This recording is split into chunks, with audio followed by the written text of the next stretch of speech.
manage stress and deal with lies and deceit. Some people may feel that there is no harm in starting a new friendship or relationship and lying about their age, job, or financial status. Some people may lie on a job application about their academic qualifications or experience. The problem can become serious as time elapses and the whole basis of the experience has been a lie. How does a person go about remedying this situation and bringing it back into an honest place? There are people who feel that telling the truth is unimportant. At times they may even seem to be incapable of telling the truth. They live in a fantasy world where they say whatever comes into their heads and feel that it is fine to behave that way. They see nothing wrong with it. These people can be fun, charismatic, exciting, but a person in any kind of relationship with them needs to be sure to take care to protect themselves. They need to be careful about what they invest emotionally in the relationship. They may never really be able to trust what is true and what is fantasy or fiction. The fact is, dishonesty and deceit undermine a relationship both with ourselves and with others. When a person lies to themselves, they tend to lose sight of what is real. They blur the lines between fantasy and reality. It is a dangerous game to play because deluding ourselves can take us away from self-awareness and insight. If you ask around, most people say that they would rather be told the truth, even if it hurts or is tough to hear, rather than be lied to. And when lies is found to have been a major factor in a relationship, it can be difficult to learn to trust that person again.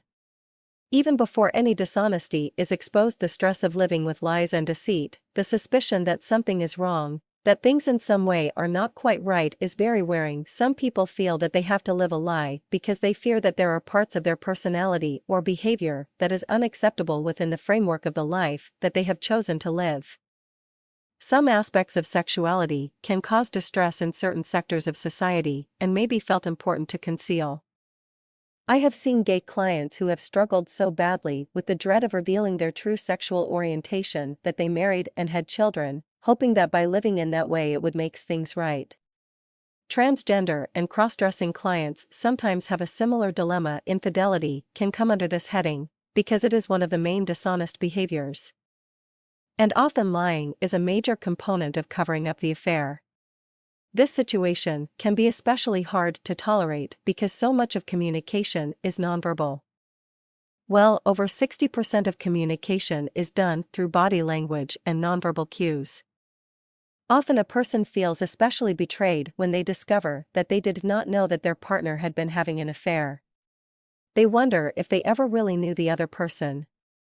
How could we have lived together and they be able to conceal something so serious? Overspending can also involve lies as a means of trying to hide the extent of the problem. Many people conceal the occasional pair of shoes or new outfit and pretend that they have had it for ages. But for some people, it is way more serious than that. If someone has lost their job or business, or has got into serious financial difficulties, they may well feel ashamed, a failure.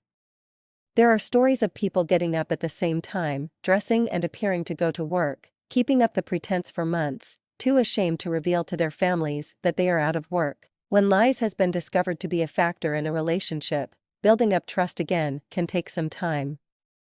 Sometimes relationship counseling can help in building bridges and opening up channels of communication in a neutral environment. It is often an important first step in having the courage to start being open as to the reasons behind the lies.